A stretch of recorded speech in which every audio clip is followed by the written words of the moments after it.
Tout de suite, le JT du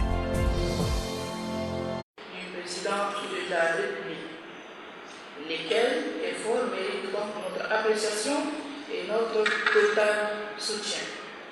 Ce qui m'amène à dire que nous allons certes partir en vacances, Monsieur le Président, mais je doute fort que ce soit des vacances de tout repos, car les défis qui nous attendent sont énormes et nous interpellent tous.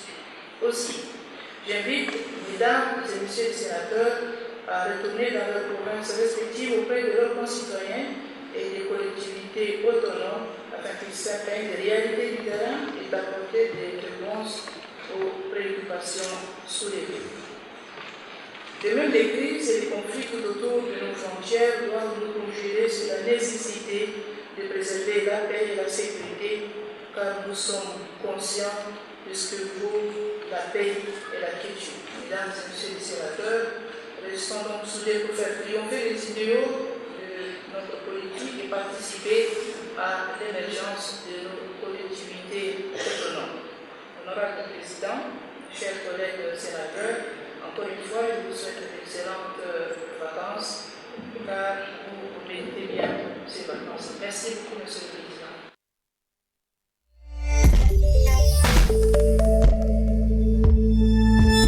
Cette décision n'est aucunement basée sur des charges concrètes et des principes de droit, mais plutôt porteuse des germes politiques, corroborant ainsi l'assertion de l'instrumentalisation de la justice excipée dès l'entame de sa communication autour du dossier. En effet, en date du 15 juillet 2025, le juge du 3e cabinet d'instruction a pris une ordonnance de transmission du dossier et des pièces devant le procureur général aux fins de réquisition pour son renvoi éventuel devant une juridiction de jugement, après réexamen en seconde mouture par la chambre d'accusation, clôturant ainsi l'information judiciaire ouverte depuis le 21 mai 2025.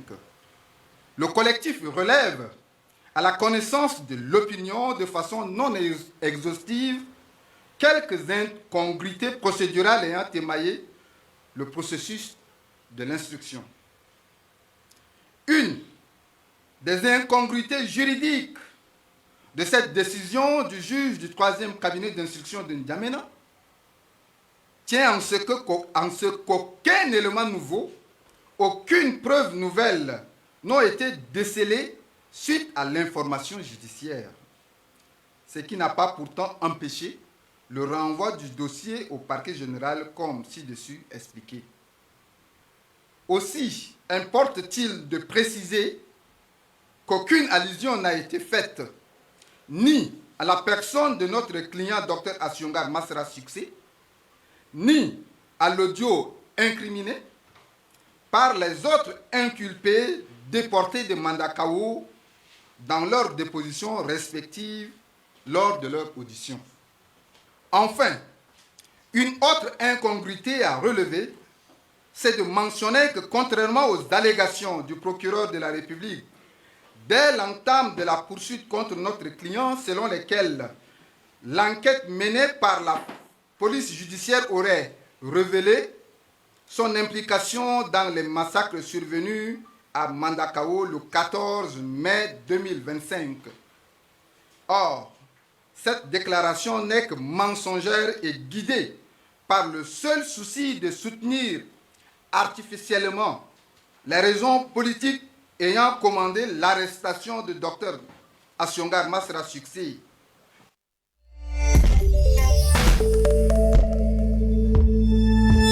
Ils sont 18 présumés auteurs d'une série d'infractions graves réparties en plusieurs groupes distincts mais tout aussi redoutables par leur mode opératoire. Le premier groupe ciblait principalement les habitations et commerces opérant de nuit avec une précision inquiétante. Le deuxième s'est spécialisé dans la falsification des documents administratifs et publics. L'un des suspects allait jusqu'à se faire passer pour un officier de police, usurpant ainsi une identité pour mieux tromper ses victimes. Ce même groupe était impliqué dans la fabrication des faux billets en francs CFA comme en dollars américains. Un troisième groupe plus rusé crée volontairement des pannes sur des véhicules afin d'appréhender leurs victimes en arrachant leurs engins. Enfin, un quatrième groupe s'adonnait au vol d'objets de toute nature, téléphones portables, ordinateurs et autres biens de valeur. Parmi les individus arrêtés figurent des jeunes hommes suspects d'avoir administré à leurs complices des substances chimiques censées de les rendre insensibles à la peur, les poussant à agir avec une témérité déconcertante. Face à cette situation alarmante, le porte-parole de la police nationale, le contrôleur général Paul Manga, a rappelé avec fermeté l'engagement des forces de sécurité intérieure à traquer sans relâche toute forme de criminalité.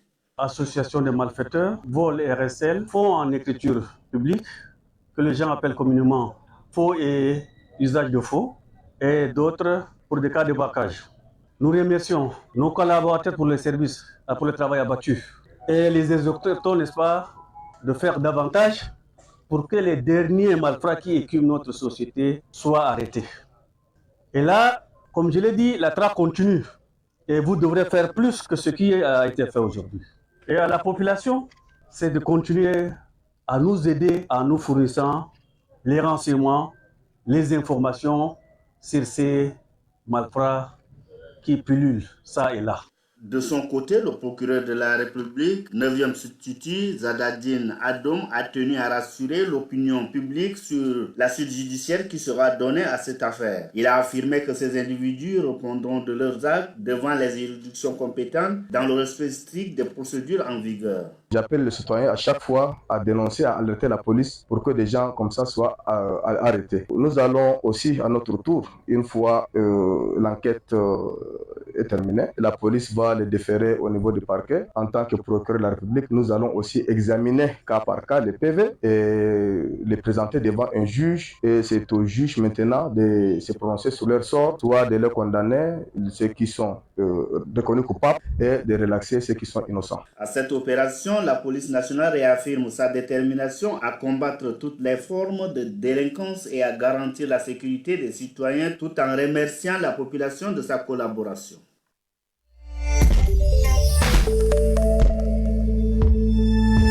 Placé sous le signe de la consolidation des acquis, de la redynamisation, de la réforme et de la rénovation à l'heure de la Ve République, ce congrès extraordinaire permet à la CACIDO d'observer une halte, de jeter un regard dans le rétroviseur et de faire en toute objectivité une analyse sur la longue marche. Ceci afin de fixer le cap sur la base des attentes de la population et des perspectives nouvelles, car les principes fondamentaux que se donne cette organisation tournent autour de la lutte pour la restauration de l'état de droit, de la démocratie, de la promotion de la défense des droits de l'homme et le respect des libertés fondamentales au Tchad. Je voudrais vous faire part qu'avec les victimes de cette tragédie, la CACIDO s'est portée partie civile devant la Cour pénale internationale dans l'affaire Yekatom Ngaïsona.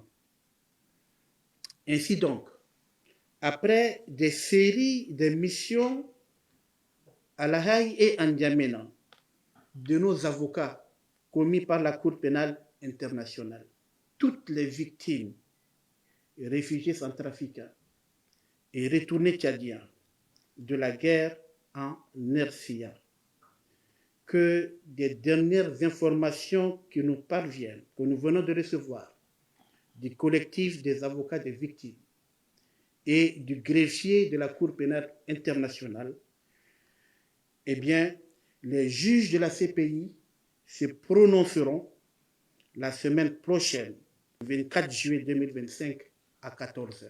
La CACIDO se positionne comme l'une des organisations de la société civile ayant contribué activement au processus électoral permettant un retour à l'ordre constitutionnel. Cependant, elle interpelle le gouvernement à faire preuve de plus de vigilance dans la gestion des ressources. La CACIDO, tout en encourageant l'AILC dans son travail remarquable, mais difficile de lutte contre la corruption, propose et demande au maréchal président de la République, chef de l'État, d'accélérer la création de la Cour de répression des enrichissements illicites, CREI, comme recommandé par le dialogue national inclusif et souverain mais resté jusque-là dans les placards.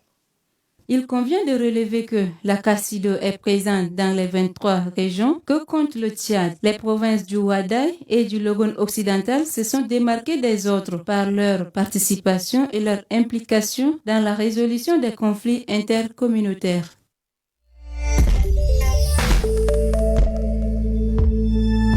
Dans cette partie du sud-ouest tchadien, les enlèvements contre rançon ne sont pas un phénomène isolé. Depuis le début des années 2000, plus de 1500 cas ont été recensés par des organisations locales de défense des droits humains. D'abord, circonscrite au Mayo-Kébi-Ouest, cette criminalité s'est peu à peu propagée jusqu'à la zone dite des 3 frontières entre le Tchad, le Cameroun et la République centrafricaine, devenue tristement célèbre sous le nom de Triangle de la mort. Les ravisseurs, souvent identifiés comme des bandes armées venues des territoires voisins, agissent avec une audace profitant des failles sécuritaires et de la porosité des frontières.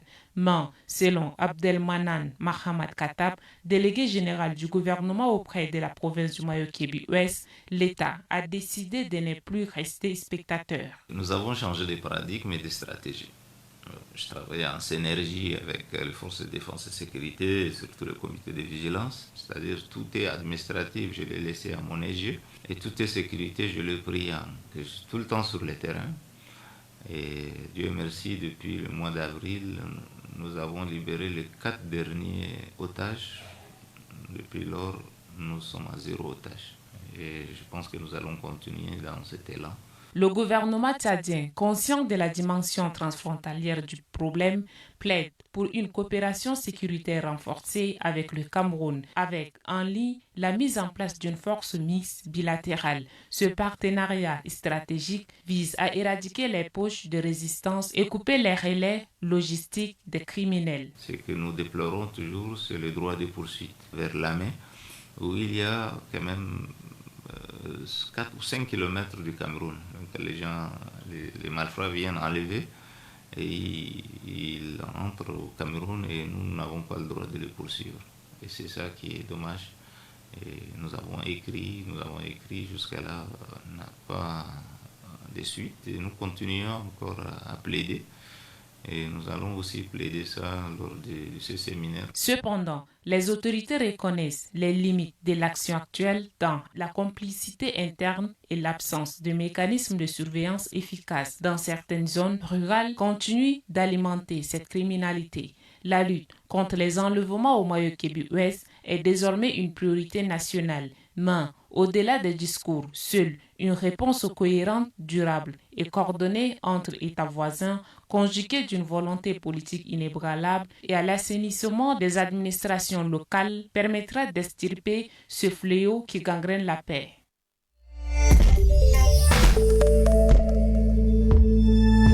À ce qui concerne l'enlèvement des personnes contre rançon dans la province du Mayo-Kébi-Ouest, c'est exagéré, j'espère c'est exagéré, mais je veux que le gouvernement va mettre point sur i à ce qui concerne surtout d'abord les jeunes, ceux qui aiment collaborer avec certains le venant.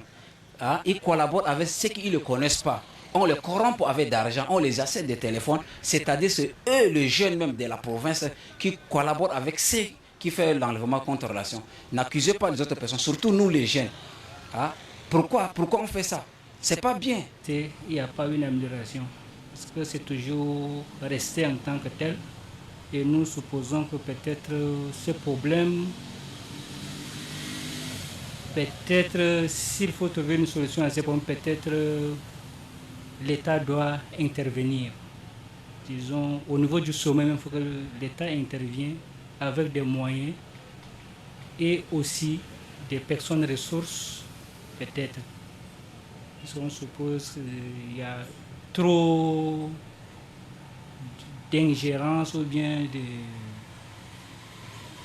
d'autres où il y a des, comment on appelle, complicités, peut-être au niveau même national. C'est pour cela que ces phénomènes persistent. C'est un phénomène qui ne peut pas finir comme ça rapidement. Il faut un temps pour que ça finisse. Il faut que l'État aussi met les moyens sur place pour qu'on voit, on traque ces personnes-là jusqu'au dernier demeure, pour que ça s'arrête. Parce que dans les cas où Dans les cas où l'État n'a même pas de moyens, là, parce que là ça ne peut pas arrêter. Parce qu'il faut faire de telle manière que on traque les gens là jusqu'au dernier demeure, quoi. Vraiment contre rançon qui se passe quotidiennement, bon pas quotidiennement mais de façon régulière dans cette ville de Pala. Et vous voyez, ça entrave parfois le développement économique parce que souvent ce sont des agriculteurs, des opérateurs économiques, des piliers de l'économie qui sont souvent enlevés. Donc c'est un manque à gagner pour cette ville de Pala, cette province du Mayo-Kébi-Ouest.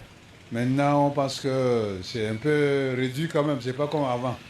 Parce qu'avant, là, chaque jour, il y a enlèvement, chaque jour, il y a enlèvement. Mais maintenant, avec ce nouveau gouverneur, on pense qu'ils ont fait leur système, que c'est arrêté un peu, c'est stoppé un peu quand même. Donc maintenant, on vit un peu à l'aise quand même.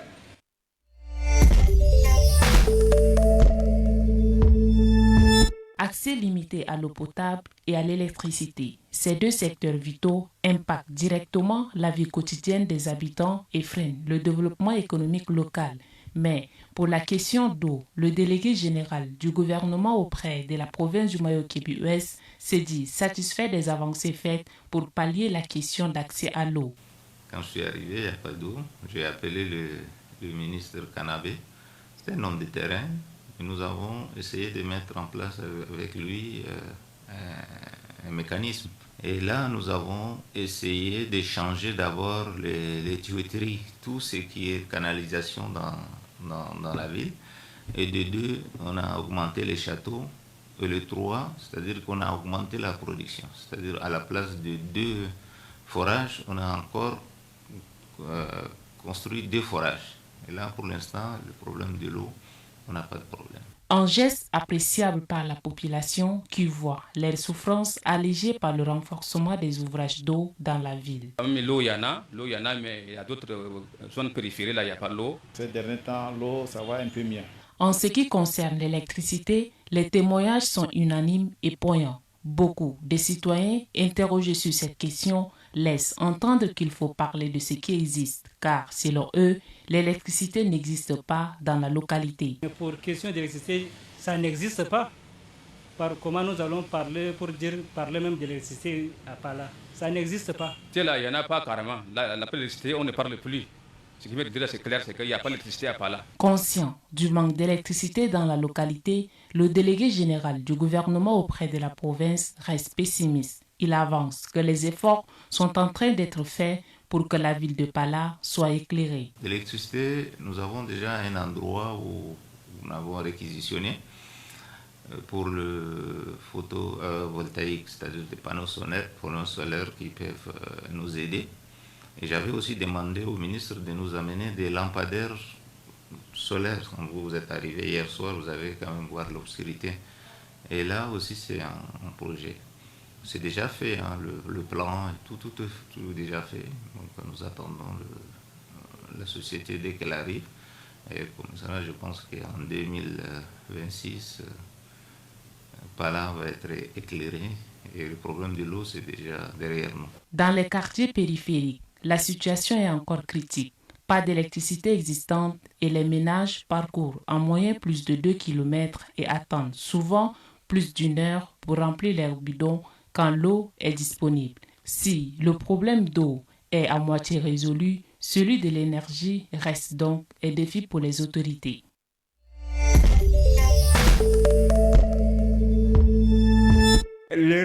Par il n'y a pas de route. Pendant la saison, on souffre beaucoup. Ça dit, même les marchandises qui viennent même là, le prix là même ça s'augmente. Mais si on a la route là, c'est ça le développement. Ça nous fait notre fierté. Nous, on attendait ces routes là des années. On souffre beaucoup sur le problème de ces routes là. Vraiment, il faut que si le gouvernement est soucié de l'autre, de près de sa population, il faut qu'il arrange la route là. Un pays pétrolier comme ça, depuis 2003. Et la route axe ici, l'autre là, Kélo seulement 100 km seulement là, on est incapable de faire ça, c'est une honte même. Au gouvernement, c'est nous faire la route, l'axe Kélo, les restes c'est tout. C'est ça mon souhait. Parce qu'à cette saison-là, il n'y aura pas de voyage. Les véhicules ne peuvent pas passer, surtout Kélo Pala, c'est autre chose. Depuis même moi, quand j'écoutais l'axe Goudron, Pala, Léré, là, j'étais encore enfant. Jusqu'à maintenant, je suis déjà grand. Et on n'a pas vu encore. On attend depuis de cette route. Ça va se faire quand on ne connaît pas. Donc nous, on attend. Ceux qui veulent voir même ces boutimages-là, ils n'arrivent pas à voir. Un de nos parents meurt, un. On ne voit pas cette route-là, Goudron. Ça va se faire quand on ne connaît pas. Pala, là, peut-être, je ne sais pas, le gouvernement pense que Pala, ce n'est pas le vide de Tchad, je ne sais pas. Il a oublié ça toujours. Vous marchez, vous voyez, c'est comme c'est le village. Ça ne ressemble pas à une ville. N'est-ce pas, vous voyez? Donc, qu'est-ce qu'on va faire même? On a beaucoup parlé, mais personne ne nous répond. Donc, on est resté comme ça, comme on est oublié au Tchad. Si le président sait que Pala est une ville du Tchad, il n'a qu'à penser à nous boutumer et à mettre ce qui nous manque. La ville de Pala, on a besoin de développement, surtout particulièrement les ressortissants du Mayo-Kébi ne font pas un effort pour la ville de Pala. Nous espérons que les maires parmi eux s'engagent et faire surtout l'état de la route. Ça n'existe pas carrément, ça ne tient pas. Il faut que le gouvernement voit avec nous. Nous voulons que cette route-là puisse se construire parce que le développement, ça passe, n'est-ce pas, toujours par la route. Sans la route, il n'y aura pas aussi, n'est-ce pas, le développement. Donc, nous plaidons auprès du gouvernement et auprès des autorités locales pour qu'ils puissent fournir un peu, n'est-ce pas, des efforts pour que cette route, n'est-ce pas, puisse se construire pour faciliter aussi, n'est-ce pas, la circulation et aussi le développement.